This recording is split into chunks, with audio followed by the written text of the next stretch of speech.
Hi everyone, thanks for watching this video update on the merger conversation that we are having with New Hope Community Church.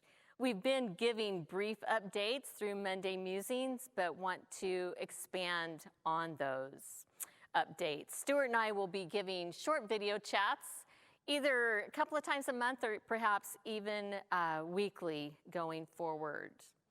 Leadership from both churches, their staff, the boards, and our merger team are using a book entitled Better Together. It is a practical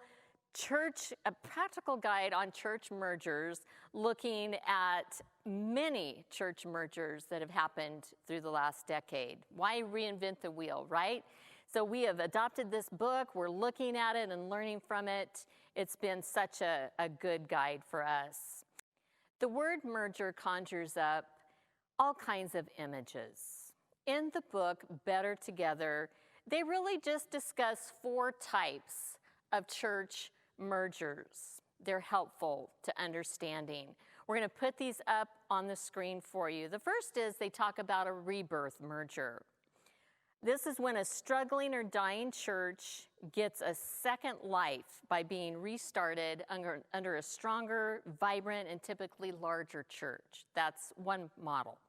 A second model is adoption mergers.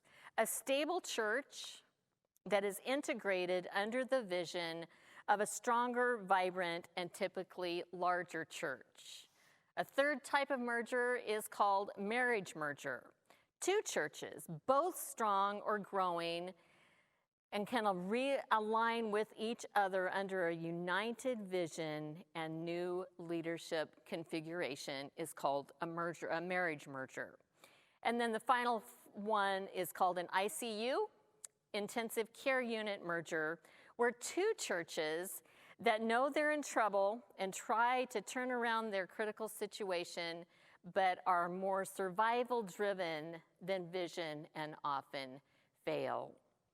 As our leadership teams dove into the book, we quickly saw that the model that most closely represents where our 2 congregations are is the adoption model, with New Hope adopting Mount Scott Church. New Hope averages 800 people on a Sunday morning, prior to COVID, of course, and they have experienced growth over the last 2 years. Mount Scott, we average about 180 people on a Sunday, and we have seen steady decline over the last 2 decades. Adoption is something I'm pretty familiar with. My only sibling, an older brother, was adopted, and my husband Fred and his sister were both adopted as well. Let me talk just for a moment about the benefits of a healthy family adoption. See if you see some correlations.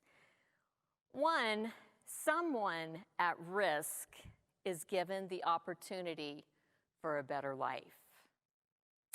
2, excitement and synergy abounds in the family unit adopting that new life. The family is growing through adoption, and it is celebrating. So it is a celebration of love and care extended to another. 3, resources and support increase for the one being adopted. But also, this new life brings a wealth of joy and gifts to the family. Let me share excerpts from a paragraph in our book about the adoption model. Adoption mergers are not for desperate churches in danger of immediate extinction. Adoptees recognize that their church's mission will be better fulfilled by submitting their name, their ministries, and their assets to a church that can multiply its impact beyond what it could do remaining solo. The adopted church brings something to the table in addition to a congregation of people, facilities, staff, and ministry programs that are often integrated into the lead church's overall strategy. Those of us in the thick of this conversation would admit to you that we've had some hard swallows as we seek God and as we wrestle with our reality. It is humbling to be the smaller kid on the block. But you know what? Mount Scott Church is stable. And we've done some pretty significant ministry here in our neighborhood over the last 4 years. I know because we've been told by our neighbors that they would really miss us if this church ever disappeared. At the same time, we recognize that to maintain ministry in this location and keep doing what we have begun doing, we're going to need to share our resources, come together, and be good steward of all the gifts that we have here at Mount Scott and that New Hope has as well. And this merger feels like a kingdom approach to kingdom life. I hope that this little blurb has been helpful and informative to bring you up to speed where we are on the conversation. Could I invite you to please pray into this? Stay in touch with us. Be hopeful and courageous as we continue to pray what we have prayed for years, that God's will be done.